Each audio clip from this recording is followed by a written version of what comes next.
আপনি চমৎকার পরিবেশে বসে রয়েছেন। পুকুর পাড়ে একটি ফলবৃক্ষ গাছ রয়েছে। আপনি প্রতিবিম্বের দিকে তাকিয়ে রয়েছেন। আপনি দেখছেন একটি গাছ, সেই গাছে মিষ্ট আম্র ঝুলে রয়েছে। আপনি কি করলেন? সেই মিষ্ট আম গ্রহণ করবার জন্য আপনি পুকুরের জলে ঝাঁপ দিলেন। কি অবস্থা হবে আপনার?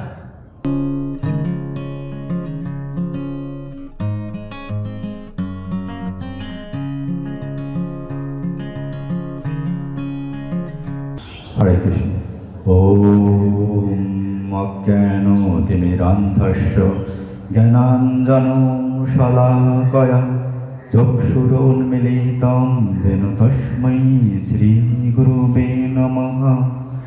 বাঞ্ছাকল্পতরুভ্যশ্চ কৃপা সিন্ধুভ্য এব চ পতিতানাং পাবনেভ্যো বৈষ্ণবেভ্যো নমো নমঃ। পঞ্চতত্ত্বাত্মকাম কৃষ্ণং ভক্তরূপস্বরূপকাম ভক্তাবতারং ভক্তাখ্যং নমামি ভক্তশক্তিকাম। নমো মহাবদন্নায় কৃষ্ণপ্রেমপদায়তে কৃষ্ণায় কৃষ্ণচৈতন্য নাম্নে গৌরতীশে নমঃ। হে কৃষ্ণ করুণা সিন্ধু দীনবন্ধু জগৎপতে গোপীশ গোপিকাকান্ত রাধাকান্ত নমস্তুতে। কৃষ্ণায় বাসুদেবায় দেবকী নন্দনায় চ নমো পঙ্কজনাভায় নমো পঙ্কজমালিনে নমো পঙ্কজনেত্রায় নমস্তে পঙ্কজান্ধায়। তপ্ত কাঞ্চন গৌরাঙ্গী রাধে বৃন্দাবনেশ্বরী বৃষভানুসুতে দেবী প্রণমামি হরি প্রিয়ে।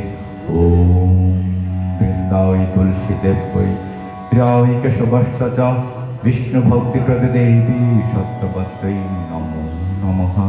জয় শ্রীকৃষ্ণ চৈতন্য প্রভু নিত্যানন্দ শ্রী অদ্বৈত গদাধর শ্রীবাসাদি গৌর ভক্তবৃন্দ। হরে কৃষ্ণ কৃষ্ণ কৃষ্ণ হরে হরে হরে রাম রাম রাম হরে হরে। নারায়ণং নমস্কৃত্য নরং চৈব নরোত্তমং দেবীং সরস্বতীং ব্যাসং ততো জয়মুদীরয়েত। নষ্টপ্রায়সু অভদ্রেষু নিত্যং ভগবত সেবায় ভগবতী উত্তম শ্লোকে ভক্তির্ভবতি নৈষ্ঠিকী। ওম নমো ভগবতে বাসুদেবায়। সবাই বলুন জোরে। ওম নমো ভগবতে বাসুদেবায়। ওম নমো ভগবতে বাসুদেবায়। ওম নমো ভগবতে বাসুদেবায়। ওম নমো ভগবতে বাসুদেবায়। বাসুদেব পরা বেদা বাসুদেব পরমখা বাসুদেব পরযোগা বাসুদেব পরাক্রিয়া বাসুদেব পরম জ্ঞানম বাসুদেব পরম তপ বাসুদেব পরধর্ম বাসুদেব পরাগতি। মুখং করোতি বাচালম পঙ্গুম লঙ্ঘয়তি গিরিম যৎকৃপতমহং বন্দে পরমানন্দ মাধবম।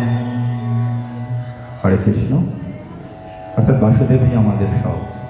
যখনই আমাদের কর্মের সাথে বাসুদেবকে যুক্ত করব, তখনই আমাদের জীবন মঙ্গলময় হয়ে ওঠে। হরে কৃষ্ণ। আজকে যোগিনী একাদশী ব্রত।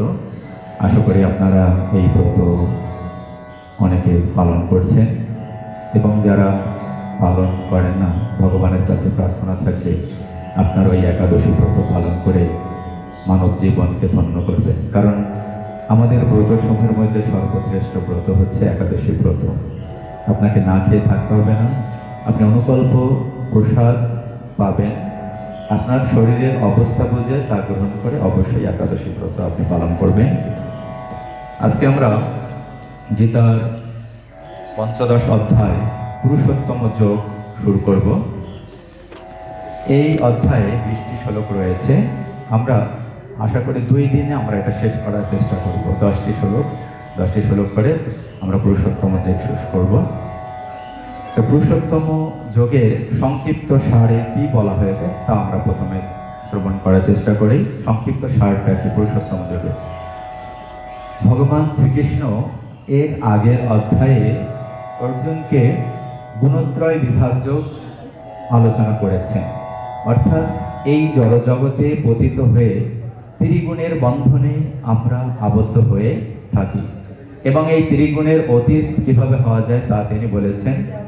এবং এই অধ্যায়ে তিনি কি আলোচনা করেছেন, অর্জুনকে কি বলেছেন, অর্জুনের মাধ্যমে আমাদেরকে কি বলেছেন। ভগবান শ্রীকৃষ্ণ এই অধ্যায়ে জড়জগতের স্বরূপটা কি, পুরুষ বা জীবের স্বরূপ, দুই জগতে তাদের অবস্থান, অর্থাৎ এই জড়জগৎ এবং চিন্ময় জগৎ, এই দুই জগতে আমাদের অবস্থান এবং সমস্ত জীব বা পুরুষ সমূহের ঊর্ধ্বে বিরাজিত পুরুষোত্তম তত্ত্ব তিনি বর্ণনা করেছেন। জড়জগৎ হচ্ছে কি, একটি অশ্বত্থ বৃক্ষের মতো, যার বৃক্ষগুলি উপরের শাখাগুলি নিচে। প্রকৃতির তিনটি গুণ, রূপ, জলে বৃক্ষটি পুষ্ট হয়। তিনটি গুণের মিথস্ক্রিয়ায় নানা প্রজাতির জীব সৃষ্টি হয়। তারা তাদের ডালপালা রূপ ইন্দ্রিয়গুলো দিয়ে জড় প্রকৃতির রূপ রসাদি বিষয়গুলো ভোগ করে থাকে। জীব হচ্ছে ভগবান শ্রীকৃষ্ণের নিত্য অংশ। আমরা ভগবান শ্রীকৃষ্ণের জীব জড় প্রকৃতির সংস্পর্শে এসে জড়দেহে আবদ্ধ হয়। অর্থাৎ এই জড়জগতের সংস্পর্শে এসে আমরা জড়জগতের এই কর্মবন্ধনে আবদ্ধ হয়ে পড়েছি। প্রতি দেহের মৃত্যুতে জীব তার ধারণা বা সংস্কারগুলো নিয়ে অন্য দেহে প্রবেশ করে। অর্থাৎ এই জড়দেহের মৃত্যুতে আমার কর্ম বাসনা অনুযায়ী নতুন আরেকটি জড়দেহ ধারণ করব আমার বাসনা অনুযায়ী। আত্মজ্ঞান সম্পন্ন যোগী ছাড়া মুরদের কাছে আত্মার এই জড়দেহ ধারণ ও দেহান্তর দুর্বোধ্য। এই যে দেহান্তরিত হচ্ছে, যারা মূর্খ যারা, তাদের কাছে এই জ্ঞান দুর্বোধ্য। বদ্ধ জীব, অর্থাৎ আমরা হচ্ছে বদ্ধ জীব, কারণ আমরা যে কর্মবন্ধনে সবসময় আবদ্ধ রয়েছে এই ত্রিগুণের মাধ্যমে। বদ্ধ জীবকে পুনরায় চিন্ময় জগতে ফিরিয়ে নিয়ে যাবার জন্য ভগবান তাদের সাহায্য করছেন এই গীতা ভাগবতমের মাধ্যমে। তিনি মহাশূন্যে গ্রহমণ্ডল ধারণা করছেন এবং তিনি সূর্য, চন্দ্র, অগ্নির জ্যোতি ও তেজ বিকিরণ করছেন। এই জড়জগৎকে আলোকিত করার জন্য ভগবান কি সূর্য নামে একটি জ্যোতিষ্ক প্রদান করেছেন, কিন্তু চিন্ময় জগতে আলোকিত করবার জন্য কোনো সূর্যের মতো জ্যোতিষ্কের প্রয়োজন নেই।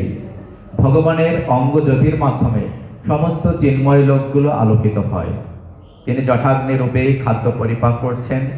হৃদয়ে বিরাজিত থেকে প্রয়োজন অনুসারে প্রত্যেককে তিনি স্মৃতি, জ্ঞান ও বিস্মৃতি দান করছেন।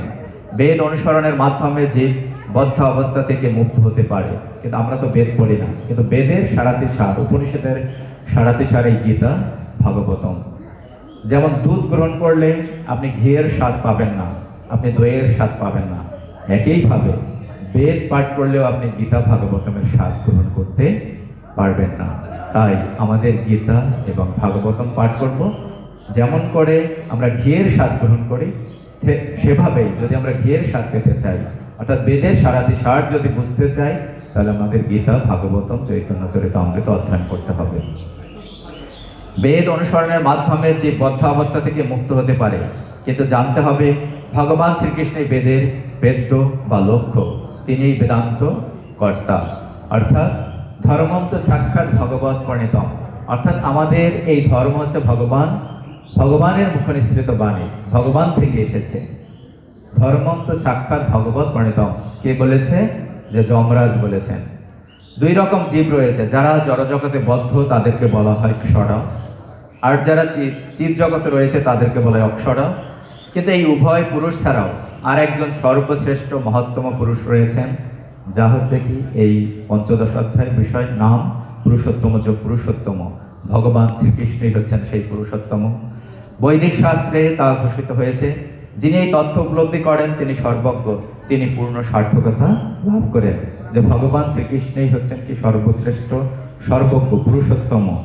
তিনি কি বলছেন? যে পূর্ণ সার্থকতা লাভ করেন। অর্থাৎ এই ভক্তিযোগের মাধ্যমেই ভগবান সেই পুরুষোত্তমের সেবার মাধ্যমেই আমরা কি এই চিন্ময় জগতে ফিরে যাব, অর্থাৎ চিন্ময় লোকে।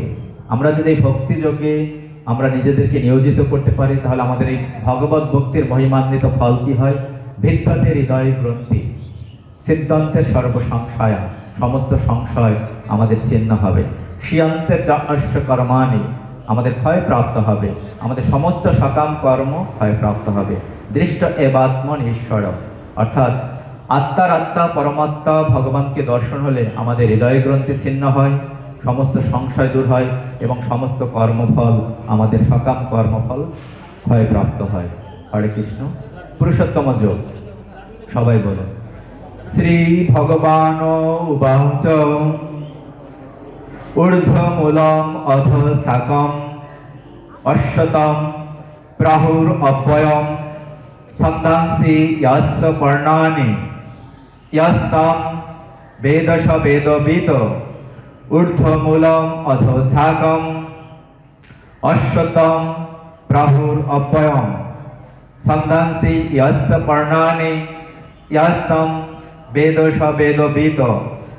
শ্রী ভগবান উবাচ ঊর্ধ্বমূলম অধ শাকম অশ্বতম প্রাহুরব্যয়ম ছন্দাংসি ইয়াস্য পর্ণানি यस्त वेदश वेदविद अधस ऊर्ध्वं प्रसृताश्च शाखा गुणो प्रवृत्त विषय प्रबलः अधस मूलानि अनुसंततानि कर्मानुबन्धिनि मनुष्यलोके नारूपमस्य एह तथा उपलभ्यते नान्तो न चादीर्न च सम्प्रतिष्ठा अश्वत्थामयेनं सुग्रीवमूलम् असंगशस्त्रेण दृढचित्ता तत्पदं तत्परिमार्गितव्यं यस्मिन् गता न निवर्तन्ति भुवः तमेव चाद्यं पुरुषं प्रपद्ये यत् प्रवृत्तिः प्रसृता पुराणे निर्माणमोहाजितसङ्गो दोष अध्यात्मनित्या विनिवृत्तकामः द्वन्द्वैर्विमुक्तः सुखदुःखसङ्गैर्गच्छन्त्यमुरा पदम् अव्ययम् तत् न तद्भाषयत सूर्यो न शशाङ्क न पावकः यात गत्वा न निवर्तन्ते तद्धाम परमं मम ममैवांश जीवलोके जीवभूत सनातनः मनोषष्ठानि इन्द्रियाणि प्रकृतिस्थाने कर्षति शरीराम यत् अवाप्नोति यच्चापि उत्क्रामति ईश्वरं गृहीत्वा संयाति वायुर्गन्धनिवासयत श्रोत्रं चक्षु स्पर्शनं च रसनं घ्राणम् एव च अधिष्ठाय मनस्य अयं विषयानुपसेवते उत्क्रामन्तं स्थितं वापि भुञ्जनामो वा गुणान्वितं विमुराननुपश्यन्ति पश्यन्ति ज्ञानचक्षुषा। हरे कृष्ण। परमेश्वर भगवान बोलें একটি অক্ষয় অশ্বত্থ বৃক্ষের কথা বলা হয়েছে, যার মূল ঊর্ধ্বে আর শাখা প্রশাখা নিচের দিকে বৈদিক মন্ত্রসমূহের এই বৃক্ষের পাতা। যিনি সেই বৃক্ষকে জানেন তিনি বেদবীর। মনে করেন আপনি একটি পুকুর পাড়ে, শান বাঁধানো পুকুর পাড়ে বসে আছেন। সুন্দর সুশীতল বাতাস, হালকা বাতাস রয়েছে। পুকুরের জলের স্বচ্ছ জল, আপনার প্রতিবিম্ব দেখা যাচ্ছে। আপনি চমৎকার পরিবেশে বসে রয়েছেন। পুকুর পাড়ে একটি ফলবৃক্ষ গাছ রয়েছে। আপনি প্রতিবিম্বের দিকে তাকিয়ে রয়েছেন। আপনি দেখছেন একটি গাছ, সেই গাছে মিষ্ট আম্র ঝুলে রয়েছে। আপনি কি করলেন? সেই মিষ্ট আম গ্রহণ করবার জন্য আপনি পুকুরের জলে ঝাঁপ দিলেন। কি অবস্থা হবে আপনার? আপনি কি সেই আম গ্রহণ করতে পারবেন? না। আমাদের এই জড় জগৎটা হচ্ছে কি, যে এই আম্র গাছের প্রতিবিম্ব স্বরূপ। এই জড় জগৎ হচ্ছে চিন্ময় জগতের প্রতিবিম্ব। আমরা এই ইলিউশনের মধ্যে, মায়ার বন্ধনে আবদ্ধ রয়েছি। যখন আমরা এই আম্র বৃক্ষকে জানতে পারবো, আম্র বৃক্ষর সৃষ্টি, যে এর মূল কোথায়, শাখা প্রশাখা কি, এর পল্লব কি, তখনই আমরা কর্মবন্ধন থেকে মুক্তি লাভ করতে পারব। এই বৃক্ষের শাখা প্রশাখাগুলো জড়া প্রকৃতির তিনটি গুণের দ্বারা পুষ্ট এবং সেগুলি উপর ও নিচের দিকে বিস্তৃত। ইন্দ্রিয়গুলির বিষয়সমূহ হচ্ছে বৃক্ষটির পল্লব রাজি, অর্থাৎ আমাদের ইন্দ্রিয়সমূহের বিষয় কি, এই বৃক্ষটির পল্লব রাজি শাখা প্রশাখা। বৃক্ষের মূল সমূহ নিচের দিকেও প্রসারিত, ঊর্ধ্ব থেকে কথা বলা হয়েছে। এই বৃক্ষের প্রকৃত স্বরূপকে এই জগতে অনুভব করা যায় না।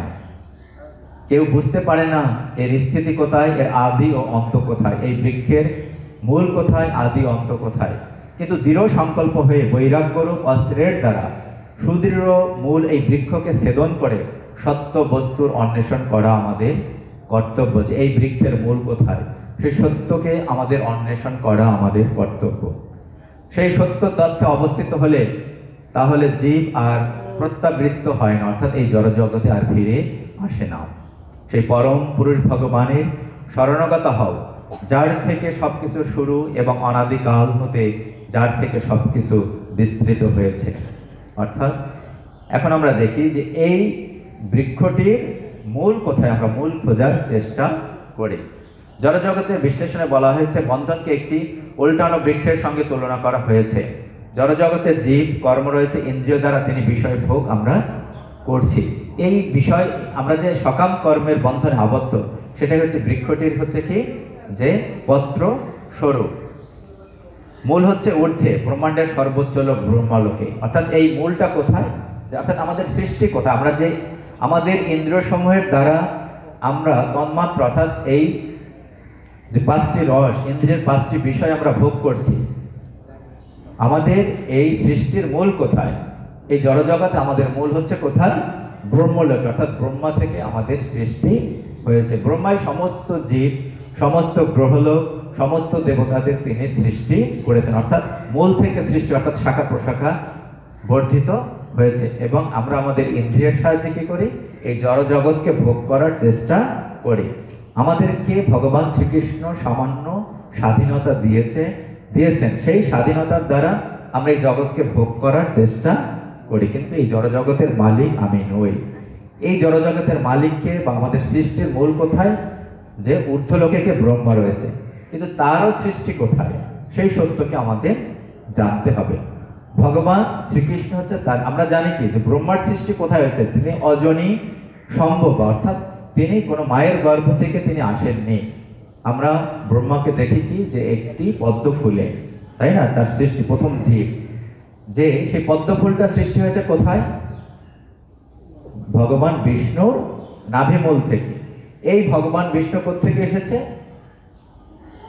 এই ভগবান বিষ্ণু ভগবান শ্রীকৃষ্ণ সৃষ্টির জন্য প্রথমেই মহাবিষ্ণু রূপে কারণ সমুদ্রে শায়িত হয়েছেন। সেই বিষ্ণু থেকে এই অসংখ্য জড় ব্রহ্মাণ্ড সৃষ্টি হয়েছে। প্রতিটি ব্রহ্মাণ্ডে তিনি আবার শায়িত হয়েছেন কি? গর্ভোদক সমুদ্রে। সেই গর্ভোদকশায়ী বিষ্ণু থেকেই ব্রহ্মার সৃষ্টি। সেই ব্রহ্মা থেকে কি সৃষ্টি হচ্ছে? দেবদেবী, যে মনুদের থেকে কি হয়েছে? ঋষিরা এবং আমরা। তাই আমার পিতা হচ্ছে একজন, তার পিতা আরেকজন, তার পিতা আরেকজন। এভাবে আমরা যদি এর মূল খুঁজতে চাই যে আমাদের পিতা কে, তাই না? আমরা কি, এই বিজ্ঞান কি বলে মানুষ সৃষ্টি হয়েছে বানর থেকে, কিন্তু সনাতন ধর্ম কি তাই বলে? আমরা কি বানরের জাত, বানর থেকে এসেছি? না, আমাদের পূর্বপুরুষ হচ্ছে কি যে মহান ঋষিরা, আমাদের পূর্বপুরুষ। তার চেয়ে কি বড় কথা কি ব্রহ্মা থেকে আমরা এসেছি, তাই না? স্বয়ংবাবু এবং শতরূপা হচ্ছে কি আমাদের আদি পিতা, তাদের থেকে আমরা এসেছি, তাই না? তাদের পিতামাতাকে, তাদের সৃষ্টি করেছে কে? ব্রহ্মা।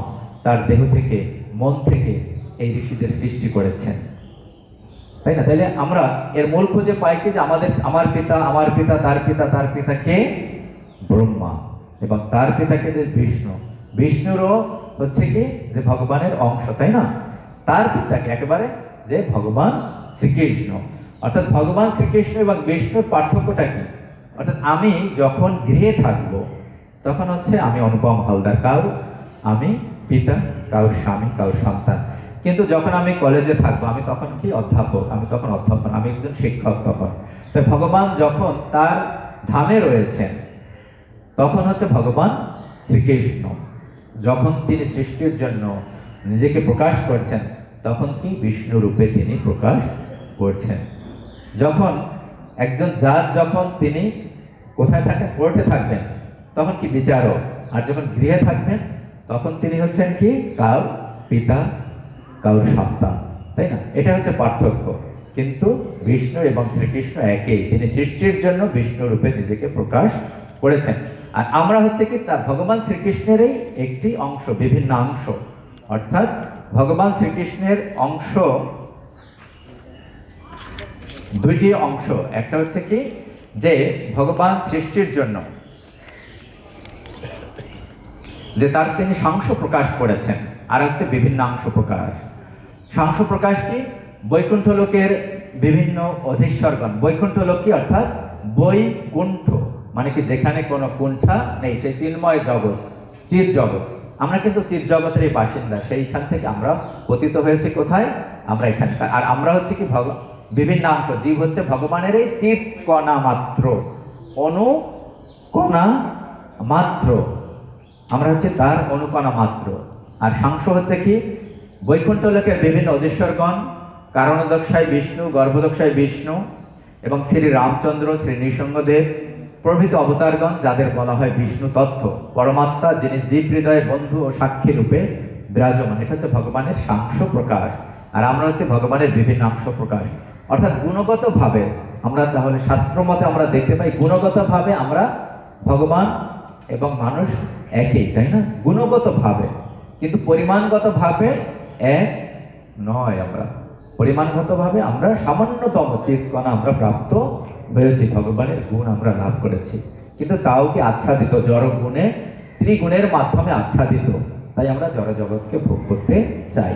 এই ত্রিগুণ থেকে আমরা কিভাবে মুক্তি পাবো সে আগের অধ্যায় আমরা আলোচনা করেছি যে ভগবানের চরণে আশ্রয় যদি গ্রহণ করি, ভগবানের সেবা যদি করি, তাহলেই আমরা এই ত্রিগুণ থেকে মুক্তি লাভ করতে পারবো। তাহলে এই জীব হচ্ছে ভগবানের বিভিন্ন অংশ, যা হচ্ছে কি অক্ষর বলা হয়, অক্ষর পুরুষ। আর কি খর পুরুষ মানে কি? প্রভুত্ব অভিলাষের ফলে অধপতন এবং জড় প্রকৃতি আবদ্ধ। খর পুরুষ হচ্ছে আমরা জড় জগতে আবদ্ধ হয়ে পড়ছি, সেটা হচ্ছে খর পুরুষ। আর অক্ষর পুরুষকে সর্বদাই মুক্ত, এবং পুরুষোত্তম হচ্ছে ভগবান শ্রীকৃষ্ণ। তাই আমরা দেখলাম যে আমাদের মূল কোথায়? তাহলে ভগবান শ্রীকৃষ্ণ হচ্ছে কি আমাদের মূল। এই মূলকে, অর্থাৎ এই জড়জগতের মূল, অর্থাৎ যে প্রতিবিম্ব স্বরূপ যে মূল, বিষয় শক্তি কামনা পূরণের জন্য সকাম কর্ম হচ্ছে জড় বন্ধনের মূল কারণ। বিষয়ের প্রতি যে আসক্তি আমাদের এবং কামনা পূরণের জন্য যে আমরা সকাম কর্ম করে থাকি, সেটাই হচ্ছে কি এই জড় বন্ধনের মূল কারণ। এখানে বলা হয়েছে অনাসক্তির সাহায্যে এই বৃক্ষটি আমাদের ছেদন করতে হবে। অর্থাৎ সকাম কর্মের বন্ধন থেকে মুক্ত পেতে হলে আমাদের অনাসক্তির সাহায্যে এই বৃক্ষটিকে আমাদের ছেদন করতে হবে। তার জন্য কি ভক্তি যোগের মূল কথাই হচ্ছে জড় বিষয়ে অনাসক্তি। এই অস্ত্রের দ্বারা এই বৃক্ষটিকে আমাদের ছেদন করব। বৃক্ষটির উৎস কোথায় তা কেউ বুঝতে পারে না, কিন্তু অনুসন্ধান করলে বোঝা যায় যে জীবের স্রষ্টা হচ্ছে ব্রহ্মার উৎস হচ্ছেন গর্ভোদকশায়ী বিষ্ণু, অর্থাৎ ব্রহ্মার উৎসকে গর্ভোদকশায়ী বিষ্ণু, যা আমরা আলোচনা করলাম। এইভাবে পরমেশ্বর ভগবানকে আদি কারণ জেনে ঐকান্তিকভাবে ভগবানের শরণাগত হওয়া আমাদের কর্তব্য। কেবল শ্রীকৃষ্ণের চরণে আত্মসমর্পণ করলে প্রকৃতি প্রতিবিম্বরূপ এই জড়জগৎ থেকে আমরা নিষ্কৃতি পেতে পারি। এরপর ভগবত ধাম লাভের যোগ্যতা কি? 5 এবং 6 নং শ্লোকে বলা হয়েছে, যারা মিথ্যা অহমিকা শূন্য, মোহমুক্ত, কুসঙ্গ দোষ থেকে যারা মুক্ত, যারা নিত্য অনিত্য, অর্থাৎ এই দ্বৈত ভাব থেকে, নিত্য অনিত্য, শীত গ্রীষ্ম, সুখ দুঃখ, দিন রাত, এই দ্বৈত ভাব থেকে যারা মুক্ত, বিচার পরায়ণ, যাদের কাম নিবৃত হয়েছে, যারা সুখ ও দুঃখের দ্বন্দ্বভাব থেকে মুক্ত, মোহমুক্ত, তারাই কেবল এই শাশ্বত ধাম প্রাপ্ত হয়। আমার সেই পরম ধামকে সূর্য, চন্দ্র, বিদ্যুৎ আলোকিত করতে পারে না। সেই ধামে একবার গেলে তাকে আর এই জড়জগতে ফিরে আসতে হয় না। আমাদের মূল উদ্দেশ্য কিন্তু সেটাই, সেই চিন্ময় ধামে আমাদের ফিরে যেতে হবে।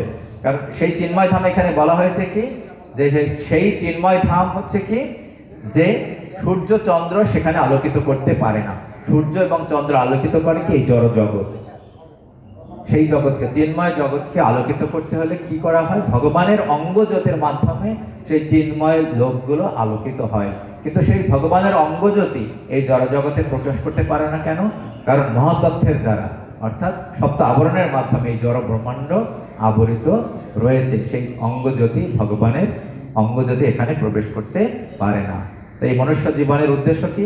এই জন্ম মৃত্যুর চক্র ছেদন করে সে চিন্ময় ধামে যাওয়া, যেখানে কি, যেখানে সেই আলো, সেই লোক আলোকিত করবার জন্য যেখানে কোনো সূর্যের প্রয়োজন হয় নাম। জীব হচ্ছে শ্রীকৃষ্ণের নিত্য অংশ। জীবের জড়দেহে বিষয়ভোগ ও জীবন সংগ্রাম 16, 7 এবং 9 বলা হয়েছে কি এই জড়জগতে বদ্ধ জীব আমার এই অংশ, অর্থাৎ আমরা আলোচনা করছি আমরা হচ্ছে ভগবান শ্রীকৃষ্ণের অংশ মাত্র। আমার পরিচয় আমাদের সবসময় মনে রাখতে, আমি জড়দেহ নেই, আমার পরিচয় হচ্ছে কি আমি আত্মা, আমার স্বরূপ হচ্ছে কি আমি আত্মা, যে পরমাত্মার অংশ। এটা আপনারা ভুলে যাবেন না, প্রতিদিন মনে রাখবেন আমি এই জড়দেহ নই, আমি হচ্ছে কি আত্মা। I am not the body, I am the soul. আমি হচ্ছে আত্মা, সে পরমাত্মার অংশ। সবসময় মনে রাখবেন, এটা ভুলে গেলে চলবে না। যখনই ভুলে যাব তখনই আমরা কি মায়ার বন্ধনে আবদ্ধ হব, অর্থাৎ কৃষ্ণবিহীন যা কিছু আমরা চিন্তা করি সেটাই হচ্ছে মায়া। এই জড়জগতে বদ্ধ জীব এক দেহ থেকে আর এক দেহে তার জীবনের বিভিন্ন ধারণাগুলো বহন করে নিয়ে যায়, তাই না? আমরা অর্থাৎ আপনার ধারণা এই জগতে, এই জড়জগতে যে ধারণা আপনি পোষণ করছেন সেই ধারণা অনুযায়ী আপনি আরেকটি জড়দেহ ধারণ করবেন। আপনি যদি মনে করেন এই জড়জগতে আপনি বেশি করে ভোগ ইন্দ্রিয় তৃপ্তি করতে চান, জিহ্বার লালসা করতে চান, তাহলে পরবর্তী জীবন ভগবান আপনি যেভাবে চেয়েছেন সেভাবে আপনি আরেকটি দেহ ধারণ করবেন। আপনার বাসা ভগবান এতই কৃপালু, আপনি যেমন চাইবেন তেমনই আপনি আরেকটি দেহ ধারণ করবেন, তাই না? সুতরাং আমার মনেই নির্ধারণ করবে আমি কি দেহ ধারণ করতে চাই। সুতরাং আমাদের মনুষ্য জীবন লাভ করে সেই চিন্ময় সুযোগকে আমরা হারাবো না। জীব এইভাবে আরেকটি স্থূল দেহ ধারণ করে, কান, নাক, চোখ, জিভ, ত্বক আশ্রয় করে মনের সাহায্যে রূপ রসাদি ইন্দ্রিয়ের বিষয়গুলি উপভোগ করতে থাকে। আমরা এই ইন্দ্রিয়ের বিষয়গুলো উপভোগ করতে থাকি, ফলে ভগবানকে ভুলে গিয়ে আমরা কর্মবন্ধনে আবদ্ধ হয়ে নতুন আরেকটি দেহ ধারণ করি। এটা কিন্তু আমাদের উদ্দেশ্য হচ্ছে কি এই জন্ম মৃত্যুর চক্র ছেদন করে ভগবানের সেই চিন্ময় দেহ ধারণ করা। যারা মূঢ় তারা এই যে দুর্বোধ্য দেহান্তর সেটা তারা বুঝতে পারে না। কখন বুঝতে পারবে? যদি তারা কৃষ্ণ তত্ত্ববেত্তা গুরুদেবের চরণে আশ্রয় গ্রহণ করে, তাহলে গীতার তথ্য, গুরু তথ্য তারা বুঝতে পারবে, তখনই ভগবানের সেবায় নিজেদেরকে নিয়োজিত করবে। হরে কৃষ্ণ। আগামী শুক্রবার হচ্ছে 1 জুলাই রথযাত্রা। রথযাত্রার কিছু নিমন্ত্রণ পত্র রয়েছে, আপনারা তা গ্রহণ করবেন। তো আমরা সবাই সেই দিন ভগবান জগন্নাথ অত্যন্ত কৃপা করে তিনি আমাদেরকে দর্শন দেওয়ার জন্য তিনি কোথায় আরূঢ় হয়েছেন? রথে আরূঢ় হয়ে তিনি পথে পথে বেরিয়েছেন। কেন বেরিয়েছেন? আমাদেরকে কৃপা করবার জন্য। কারণ আমাদের তো সময় হয় না মন্দিরে গিয়ে ভগবানকে দর্শন করবার জন্য। তাই শাস্ত্রে বলা হয়েছে যদি রথে আরূঢ় অবস্থায় ভগবান জগন্নাথ, দেব, বলদেব, সুভদ্রাকে আমরা দর্শন করি, তাহলে আমরা জন্ম মৃত্যুর চক্র ছেদন করব। তাহলে আমরা সবাই এই দিন রথযাত্রায় অংশগ্রহণ করে মানব জীবনকে ধন্য করি। হরে কৃষ্ণ। সকলের মঙ্গল হোক, সকলের ভগবত ভক্তি হোক। সবাই সকলের প্রার্থনায় আমরা একবার হরে কৃষ্ণ মহামন্ত্র আমরা উচ্চারণ করি। হরে কৃষ্ণ কৃষ্ণ কৃষ্ণ হরে হরে, হরে রাম রাম রাম হরে হরে। সবাই বলো গঙ্গা গীতা সাবিত্রী, সীতা সত্তা পতিব্রতা, ব্রহ্মাবলী ব্রহ্মবিদ্যা, ত্রিসন্ধ্যা মুক্তি গেহিনী, অর্ধমাত্রা চিদানন্দা, ভবগ্নি ভ্রান্তি নাশিনী, বেদত্রয়ী পরানন্দা, তৎথর্থ জ্ঞান মঞ্জরি। ওম যদক্ষরং পরিভ্রষ্টং মাত্রাহীনঞ্চ যদ্ভাবে পূর্ণং ভাবতু তৎসর্বং তৎপ্রসাদত সুরেশ্বর। হে শ্রীকৃষ্ণ, আপনি বাসুদেব, শঙ্কর্ষণ, পদ্মব্ন ও অনিরুদ্ধ, আপনাকে মনের দ্বারা নমস্কার ও ধ্যান করি। ওম সর্বেষাং মঙ্গলম ভূয়াৎ, সর্বে সন্তু নিরাময়া, সর্বে ভদ্রাণি পশ্যন্তু, মা কশ্চিৎ দুঃখ ভাগ ভবেৎ। ওম শান্তি, ওম শান্তি, ওম শান্তি। আমাদের ভগবানকে পূজা করবার আমাদের কিছুই নেই। প্রদীপদা সেই গান গেয়েছেন যে আমি কি দিয়ে পুজিব ভগবান। আজকে নজরুলের 123তম জন্মবার্ষিকী, আমাদের জাতীয় কবি, তিনি কিন্তু এই গানটি রচনা করেছেন। অর্থাৎ আমাদের পূজা করবার মতো কিছুই নেই ভগবানকে নিবেদন করার। কারণ যা দিয়ে আমরা পূজা করি, সেই ষোড়শ উপাচার দিয়ে পূজা করি, সবকিছুই ভগবানের পঞ্চ মহাভূতের সাহায্যে তৈরি। তাই ভগবানের এই কৃপা আমাদের আমরা সবসময় স্মরণ রাখবো। হরে কৃষ্ণ। সকলের মঙ্গল হোক, সকলের ভগবত ভক্তি হোক। হরে কৃষ্ণ। অসংখ্য অসংখ্য ধন্যবাদ।